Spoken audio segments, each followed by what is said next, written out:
तो आज बच्चों हम इस क्लास में क्या है कि आपके 12th की जो जीव विज्ञान है उसके सिलेबस और कौन कौन से चैप्टर आएंगे, कितने मार्क के आएंगे, ये बताएंगे। अब देखिए 5 ही आपका 30 नंबर का क्या होगा प्रैक्टिकल, कितने नंबर का 30 नंबर का।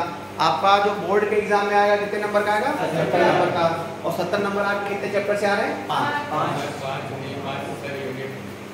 नहीं, कोई बात नहीं बेटा, चैप्टर तो 5 है ना, यूनिट कोई बात नहीं है। तो आपको ऐसा नहीं कि बहुत बड़ा मतलब आपको कुछ 10-10 चैप्टर पढ़ने हैं, समझे नहीं। 5 चैप्टर में मान लीजिए 5 यूनिट है, 25 यूनिट हो गई हैं, और हर यूनिट में 3-3, 4-4 पेज हैं, तो 100 पेज पढ़ना है। और वो भी 100 पेज आपको घोल के थोड़े नहीं पीना है, समझना है। हर पेज के नोट्स बना लेने हैं, कैसे किस चैप्टर से कौन कौन से क्या बोलते हैं क्वेश्चन आंसर आएंगे, ये पढ़ना है। अब इसमें सब देखिए ऊपर सबसे पहले ही लिखा गया है कि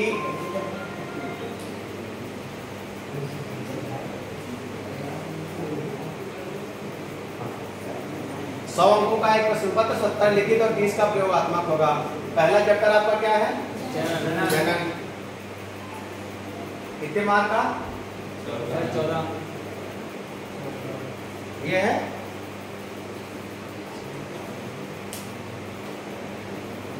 14 नंबर का, ठीक नहीं। तो मान लीजिए अगर इसमें से आपको अभी नीचे भी बता देंगे कितने पार्ट हैं।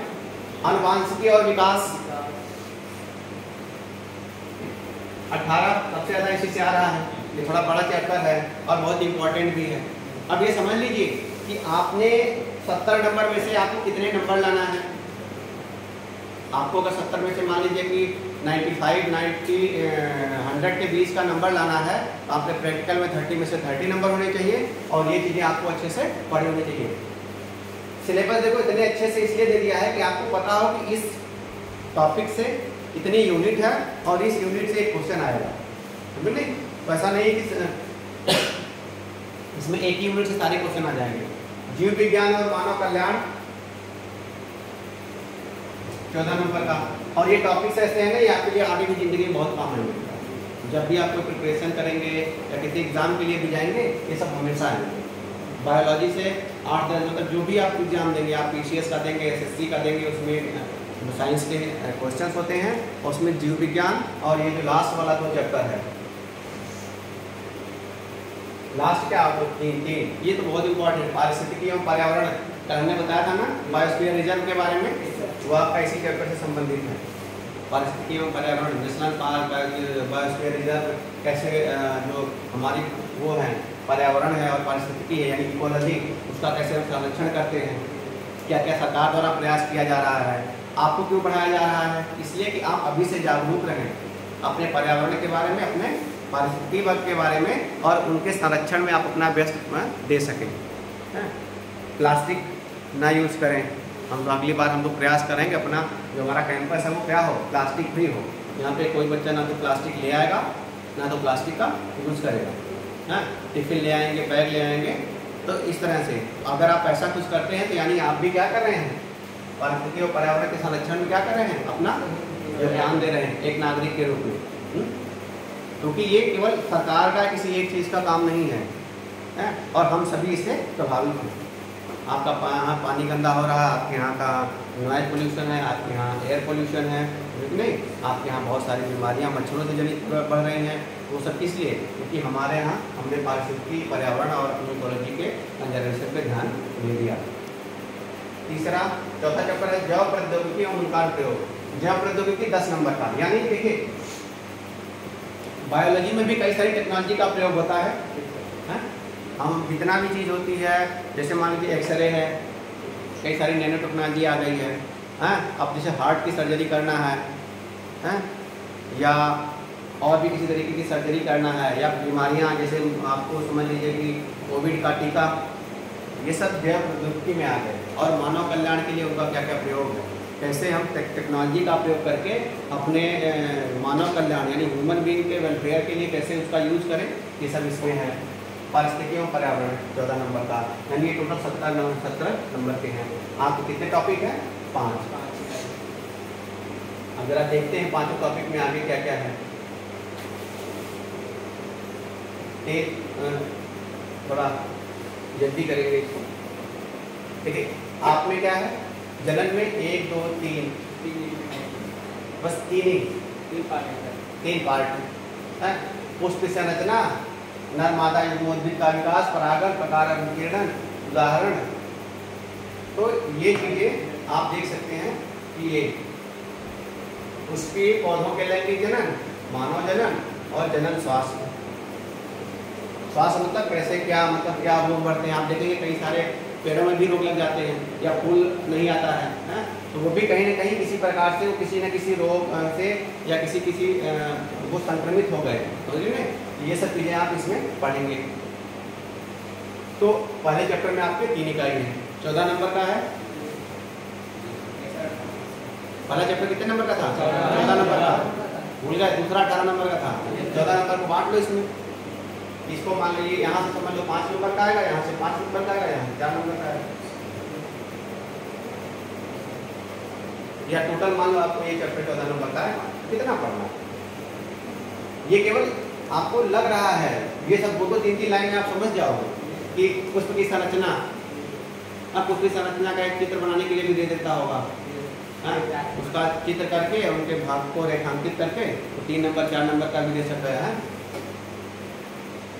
बीज का विकास एवं फल निर्माण की प्रक्रिया को समझाइए, ऐसे बोल देगा तो 5 7 10 लाइन में आपको समझाना होगा।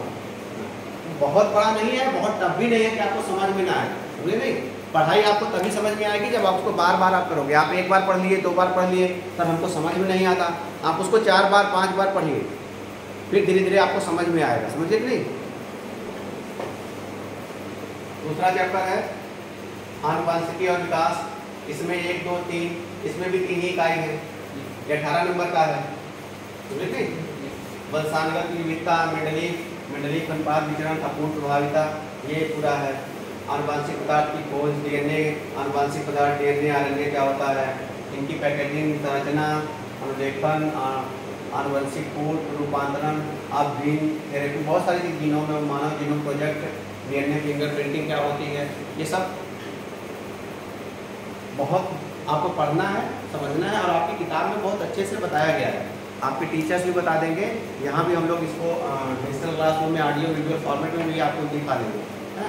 आपको क्या करना है, आपके दिमाग की बत्ती जला के रखनी है, कुछ भी आपको दिखाया जाए, पढ़ाया जाए तो अच्छे से ध्यान से पढ़ना है। जीव विज्ञान, मानव कल्याण, मानव स्वास्थ्य और रोग में जीव विज्ञान की क्या वो है, इम्पोर्टेंस, क्या महत्व है। मलेरिया, डेंगू, चिकनगुनिया, टाइफाइड, जुकाम, निमोनिया, ये सब जो रोग हैं, और क्या बोलते हैं, मूलभूत टीके, कैंसर, HIV, एड्स, यौनावस्था, नशीले पदार्थ, अल्कोहल का उपयोग, ये सब के बारे में है। मानव कल्याण में सूक्ष्म जीव मतलब जो माइक्रो ऑर्गेनिज्म होते हैं, जैसे घरेलू खाद्य उत्पादों में आपको पता है कि हम बहुत सारी चीज़ें खाते हैं, उसमें माइक्रो ऑर्गेनिज्म, माइक्रो बैक्टीरिया, इन सब का प्रयोग होता है। दही में क्या होता है, दूध से दही कैसे बनता है, एक बैक्टीरिया होता है, हाँ बैक्टीरिया होता है, समझ नहीं, तो इसी कारण दही बनता है। तो वो कहीं ना कहीं बहुत सारे हमारे जो हैं सूक्ष्म जीव हैं, हमारे लिए फायदेमंद भी होते हैं और नुकसान भी होते हैं। औद्योगिक उत्पादन, बाहित मल उपचार में बहुत सारे ऐसे बैक्टीरिया हैं बाहित मल उपचार में काम आते हैं, समझे नहीं। बाहित मल समझते हो ना,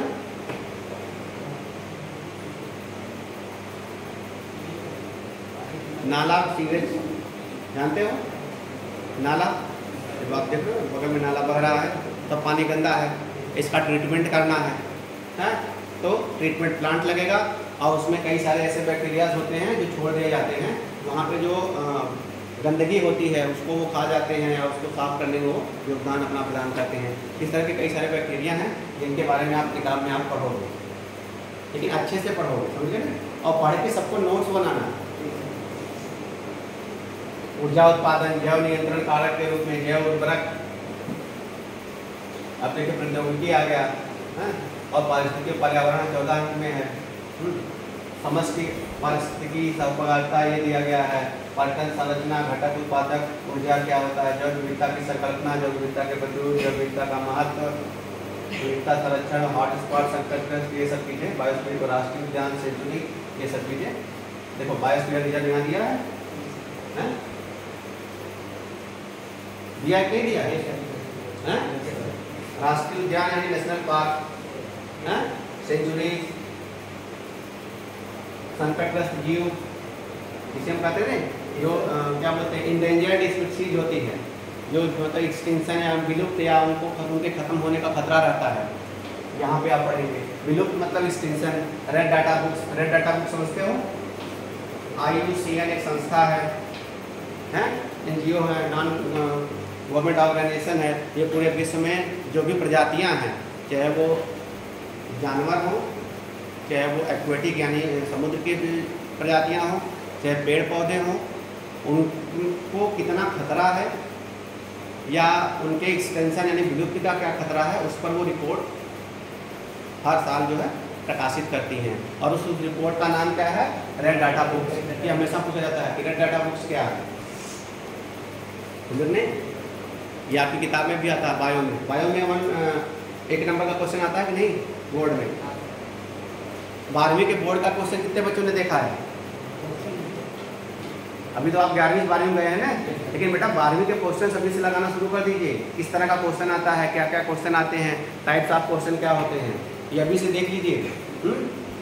तो आपका पैटर्न एकदम सेट रहेगा कि इसी प्रकार के ऐसे ही लॉन्ग के 4 क्वेश्चन आएंगे, शॉर्ट क्वेश्चन 4 आएंगे, बहुविकल्पी आएंगे, कुछ चित्रात्मक आएंगे।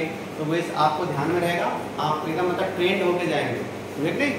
जैसे आर्मी के क्या बोलते जाते हैं भर्ती में बच्चे, उनको पता रहता है कि पहले क्या कराएंगे, पहले रेस कराएंगे। रेस कितने की कराएंगे? 6 किलोमीटर, 10 किलोमीटर, 15 किलोमीटर, 1600 मीटर कराते हैं। तो 1600 मीटर की आप 2 साल पहले से रेस मारना शुरू करते हो। 6 मिनट 15 सेकंड में कराते हैं। सबसे ज़्यादा टाइम कितना होता है? वो तो 4-5 मिनट में ले लेते हैं। मैक्सिमम टाइम 6 मिनट 10 सेकंड या ऐसे कुछ होता है, इतना देते हैं। आपको पता है कि पहले क्या कराएंगे? रेस। रेस में क्या कंपटीशन है कि कितनी तेज 1600 मीटर भाग लेना है। आप 2 साल 3 साल पहले से अपना कोई कोच वोच पकड़ लेते हो, स्टेडियम पकड़ लेते हो, सर पकड़ लेते हो, उनको 100-200 रुपया महीने फीस देते हो और भागते हो। वही यहाँ भी करना है, समझे? अभी से भागना है, पकड़ लेना है कि हमको ये क्वेश्चन कैसे कैसे क्वेश्चन आए हैं, पिछले 5-7 साल में कौन से क्वेश्चन आए हैं। जैसे बायोस्फीयर रिजर्व आ गया है, एक दिन और थोड़ा हमको नोट्स में आपको लिखा देना है। कल मैंने समझा दिया, नोट्स लिखा देना है। कितने बायोस्फीयर रिजर्व हैं कल मैंने बता दिए हैं, 16 हैं। तो नहीं कहाँ कहाँ पे हैं, उनके फायदे क्या है, कोर जोन क्या होता है, बफर जोन क्या होता है, समझे नहीं? ट्रांजिशन जोन क्या होता है, नेशनल पार्क। अभी हम कल नेशनल पार्क पे बता देंगे कितने भारत में 106 नेशनल पार्क हैं, कहाँ कहाँ पे वो भी बता देंगे। सेंचुरीज क्या है, हॉट स्पॉट क्या है, ये सब तो पढ़ा देंगे, कोई दिक्कत नहीं है। जब भार ये देखो पिरामिड, जीव भार का, ऊर्जा का पिरामिड होता है, घटक, ये परितंत्र के घटक क्या क्या है, ये सब चीज़ें, परभक्षी, परजीविता, ये सब चीज़ें इसमें पढ़ेंगे। ये आपके बायोलॉजी में है और ये आपका इकोलॉजी का भी पार्ट है, बहुत इंपॉर्टेंट चैप्टर है। तो आपको 5 चैप्टर बड़े आराम से पढ़ना है और ज़्यादा से ज़्यादा आप टारगेट बना लो कि आपको कितने नंबर ले आना है, कितने ले आने हैं। सबका अपना अपना टारगेट अलग होगा, सबका एक ही टारगेट है। हमारे हिसाब से कम बेटा 90 से 95 का तो सबका लगभग टारगेट होना चाहिए, सबका लगभग है, किसी का कम भी हो सकता है। अब ये मत करना कि सब लोग उससे में सर फोड़ो है। आपको लगता है कि हमारी जितनी औकात है, समझे नहीं, हम कितना पढ़ लेंगे, कहाँ तक जाएंगे, उतना पढ़िए। हर बच्चा साइंटिस्ट नहीं बनेगा, आपका किसी और चीज़ में क्या इंटरेस्ट है तो आप उसमें भी जा सकते हैं, समझे नहीं? किसी बच्चे को इंग्लिश बड़ी अच्छी होगी, हिंदी बहुत अच्छा हो, लिटरेचर में जा सकता है। अभी से स्टोरी राइटिंग शुरू कर दें, क्रिएटिव राइटिंग, समझे नहीं? म्यूजिक वाला भी कोई बच्चा होगा, म्यूजिक में भी जा सकता है। खेल वाले बच्चे हैं, खेल में भी जा सकता है। किसी बच्चे का लगता है कि यार पढ़ने वढ़ने में हमको रेस करके आर्मी में ही जाना है तो वहाँ भी चला जाए, कोई दिक्कत नहीं है। आपका अपना एक टारगेट होना चाहिए कि हमको क्या करना है, और यही 3-4 साल में आपको अच्छे से मेहनत कर लोगे तो आपका टारगेट पहुँच जाओगे। अगर उस टारगेट पर नहीं पहुँचे तो कहीं अच्छी जगह तो पक्का पहुँच जाओगे, इतना मेरी गारंटी है, समझे नहीं? अच्छे से मेहनत करोगे तो ये आपका सिलेबस था, और आपको इसी सिलेबस के हिसाब से ये देखो नीचे टॉपिक दिए गए हैं। प्रयोग की सूची क्या क्या रहेगी ये भी बता दिया गया है। निम्नलिखित अध्ययन का प्रेक्षण, ये आप चाहो तो डाउनलोड हम लोगों ने किया है, आप कर सकते हो, समझे कि नहीं? आपको ग्रुप में हम भेज देंगे, सारे बच्चे इसको आपकी नोटबुक में नोट होना चाहिए 3 से 4, क्योंकि जब भी पन्ना पलटो तो आपको पता होना कि इस चैप्टर से इतने ही नंबर आएंगे। ऐसा नहीं कि इतनी एक ही चैप्टर पढ़ डाला जो मजा दे रहा है, जो समझ में आ रहा, बाकी को छोड़ दिया, देख नहीं, तो सारे चैप्टर आपको पढ़ने